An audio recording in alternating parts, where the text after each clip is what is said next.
All right, so this is a quick video I said I was going to do today. It's about something that came up on the Facebook YouTube RPG Brigade page, which I currently have up. I brought up the conversation again.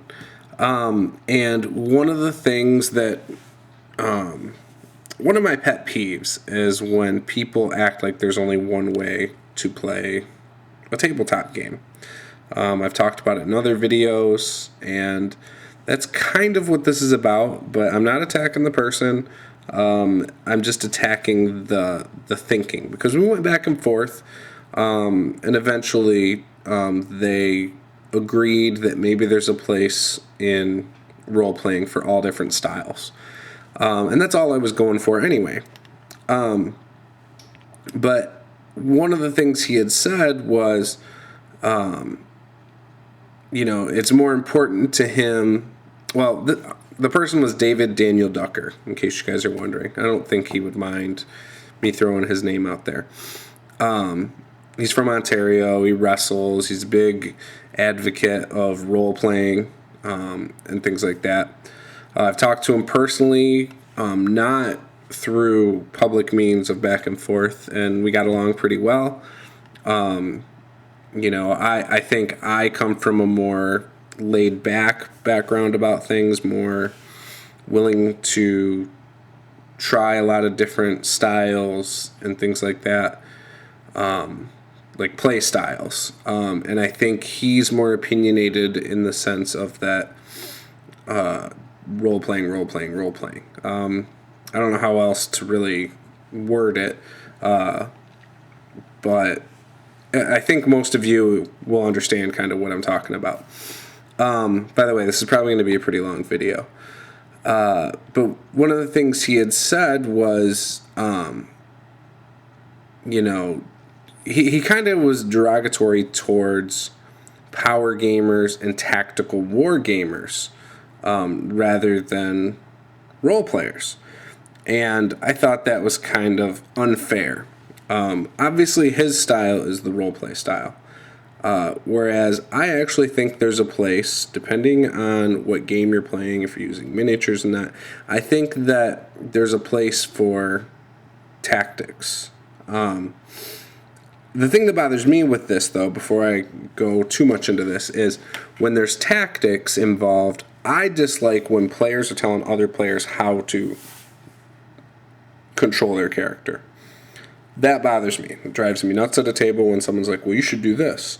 Or, no, you shouldn't, memorize those spells. You should memorize this spell. Or, that's something that drives me nuts because, you shouldn't be able to do that. So, in some regards, that stuff I dislike. But anyway, so he kind of said some things that were derogatory towards those types of role-playing game players. And then he tried to say we should be trying to help the hobby, we should try and grow the hobby. He also said that the power gamers tend to drive people away from the hobby. And I actually think that's not true. I think the attitude and the way he talks about power gamers drives power gamers away from the hobby.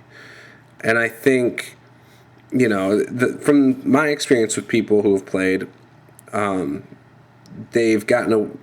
people have quit playing or decided after a session or two they didn't like playing because of the attitude of certain people at the table, not, oh, that person power games. I've never heard someone quit because of a power gamer or a tactical gamer. I've never heard someone really quit because, oh, there's too much role play or there's not enough role play. I've only seen people quit because somebody at the table was a jerk to them. I had 2 players a long time ago that quit because someone told them, oh, you need to be more inventive at the table. And, you should try this and that. And I was the one who said that. And I didn't mean it in a poor way. But I had 2 people that quit on my game because they felt like there was too much pressure that I put on them to try and role play, basically, because they weren't thinking outside of the box. And it was unfortunate, and I felt bad about that, and it made me think, why, what, sure, it was slowing things down, and I had to change my style of running a game. But really, when they quit, I mean, what did I gain from that? Nothing. Two less people interested in the hobby.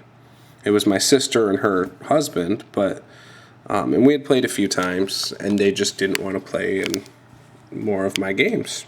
We're still close and everything like that, and they still think the stuff is cool, and they still role play online, like they do online play-by-post role play things, but they don't play role-playing games. They just do those role-playing sites, like fiction stuff, like fan fiction and all that sort of stuff, but they don't actually do anything that requires a game system or anything. But yeah, so I ran them off because I basically said, you guys aren't role-playing. That was years ago, very early in my DMing days, or GMing days. And so, from experience, my experience, it's a fine line, I think. I think I should have encouraged it without actually saying it with them. But I think kicking somebody out of a game is another wrong way to go about it.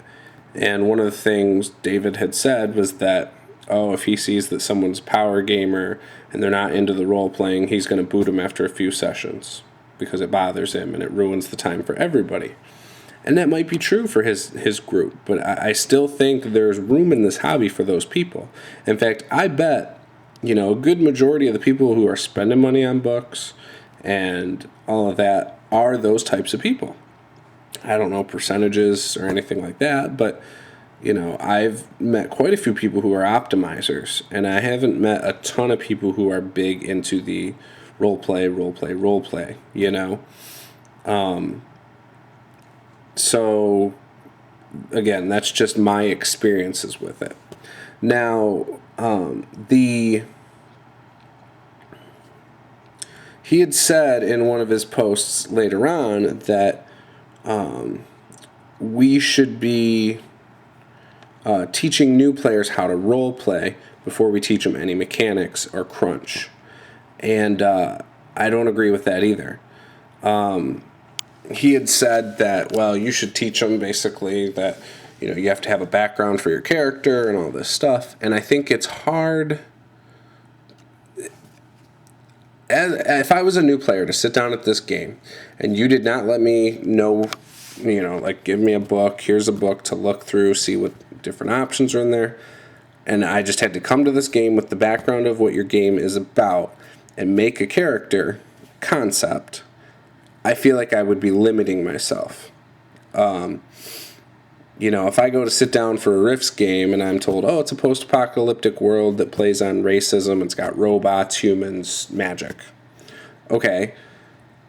So I could be a magic user, a robot, or a human, because that's kind of the general idea of the story. I guess I would feel limited because, one, I wouldn't know that, there are so many options in the game. I wouldn't know about skills, anything, how the attributes work. And I feel like that's something I would want to know. I would want to know, I could go and be a juicer, or, I could go be a cyber knight. I could be, a psychic or whatever. There's so many things I could go and be. Ley line walker, And so if I didn't know these things, then I'm not going to make a character I'm going to be satisfied with. I'm going to make a character based on, it's post-apocalyptic. What's my idea of post-apocalyptic? What do I think would be fun in a post-apocalyptic world? Okay, I'm going to make a guy who specializes in guns, and, he grew up, protecting his sister, and now he's very protective of women because of that, yada yada, whatever. But he's really handy and has good survival skills. Then we sit at the table and you tell me there's all these other cool things I could have done, and I'm like, or you tell me, I could be these things, and I go, I want to be this, this sounds cool to me, and I think up this thing that's not actually possible to make within the rules of the system.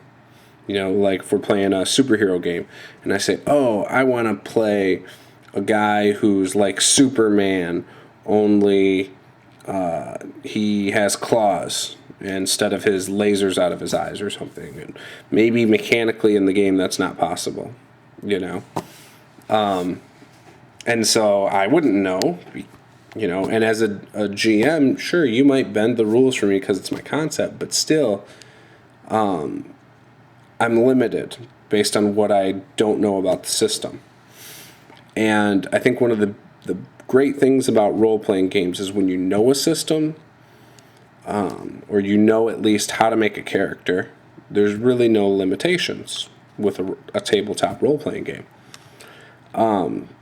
You can figure out what you want to be.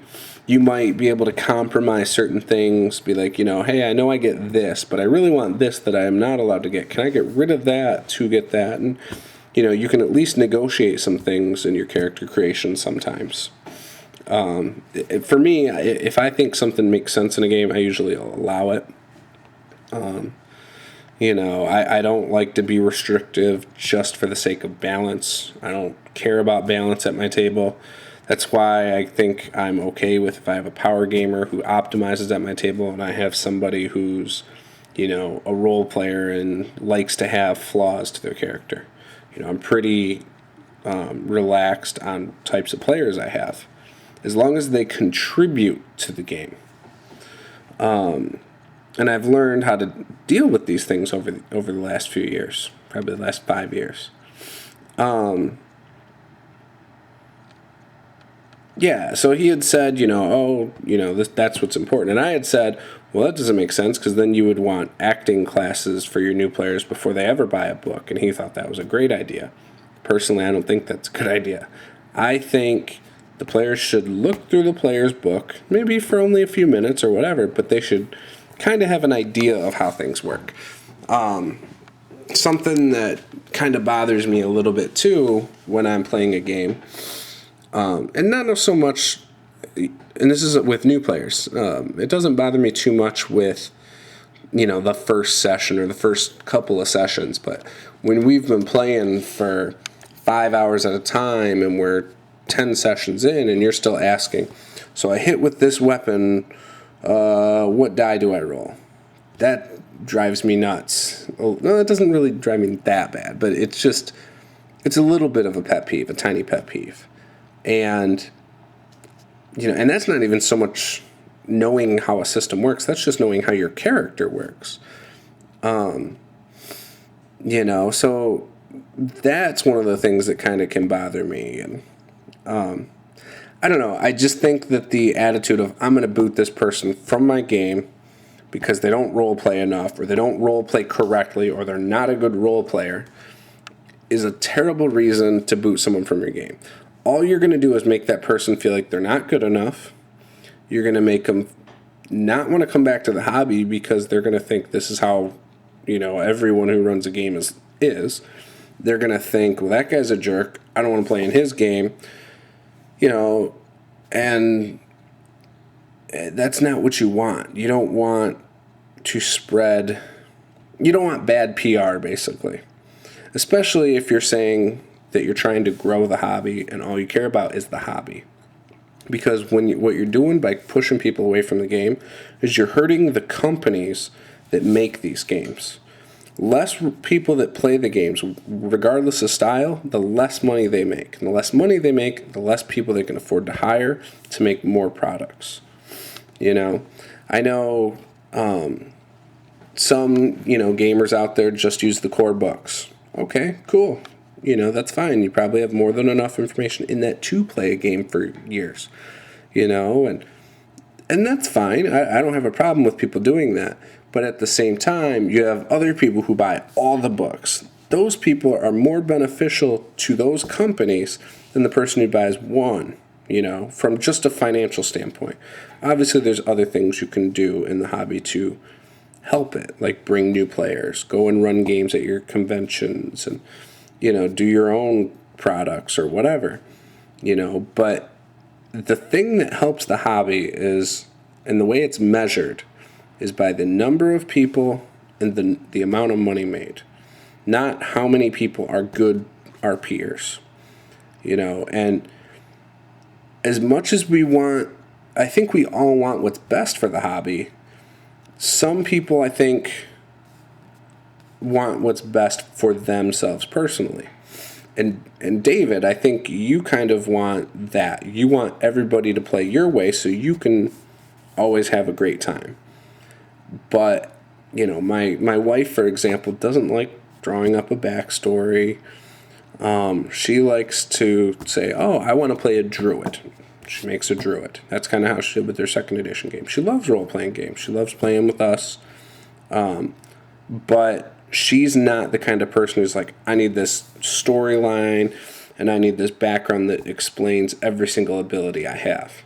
Whereas me, I actually like that. I like to know who my character's family was, where they're from, why they are where they are today, Now, do I think I have more fun than her? Not necessarily. I've noticed, for instance, in our second edition of the game, she has the most fun when she can use her abilities. For instance, she has an entangle spell. She loves using that spell. She's always trying to think of ways she can use that spell. That's her number one thing. She has so much fun with that. Me, I have fun because I've actually been keeping a kill count. Little tallies. That makes it fun for me. Keeps me engaged in the game. And I kind of relate it back to the Lord of the Rings movie or the books or whatever when they're keeping count. I thought it was funny. When I roleplay now, I pretty much always keep a kill count. Just for fun. So I think everybody enjoys different things with role-playing. I think that's why there are so many different types of classes. There are so many different systems out there. There's just so many things out there. And an analogy I can kind of compare it to is drag racing. And I know I've put some on the thread already, but drag racing. You have the role player, right? Which I would liken to more of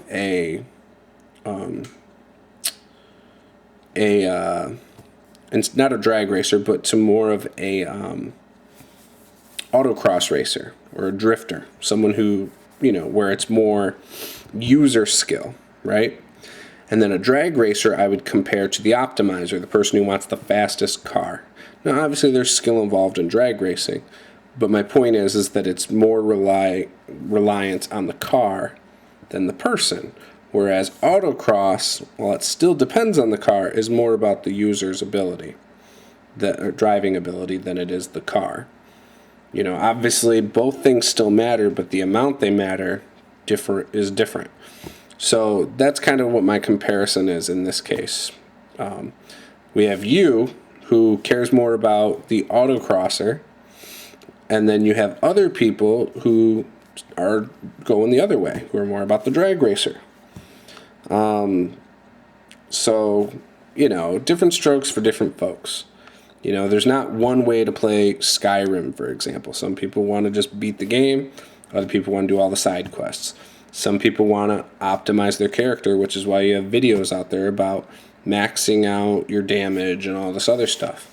Other people, like to do it stealth. There's just so many different things. Same thing with Grand Theft Auto. Some people like to beat the game. Other people like to screw around and run from the cops. Wrestling games. Some people beat the game. Some people play universe mode. Other people do exhibition mode and make up titles and defend them with their friends. That's what we did in high school. There's sports games you can play single season. You could play multiple seasons. Whatever people want. So I just think it was kind of a very one-sided way of wording things, and I think it was wrong. I think in some ways it's right, but I think the way it came out, I think, is wrong. And I think if everyone was posting videos like that on YouTube, you would find less people coming to the hobby than you would just find less people coming to the hobby. I think I think that attitude being put out there like that kind of makes people feel judged on role playing. And, for a new person, I think role playing, and I mean, I'm sure you've dealt with new people who are a little shy at first. When you put that much more pressure on their role playing ability, they're either going to rise to the occasion or the pressure is going to get to them. They're going to think they're being judged and not be interested, or they're just not going to play. So I think it's important to work with new players. So that's about it for this. I think I've rambled long enough. David and I get along. Hope to talk to him again soon. I'd like to hear David's thoughts on this. If you want to comment, anybody in the YouTube RPG Brigade or anyone into RPGs, feel free to share your opinions. I think, depending on the person, I think they're both equally important, mechanics and role playing. So that's it. What are your thoughts? Thanks. Bye.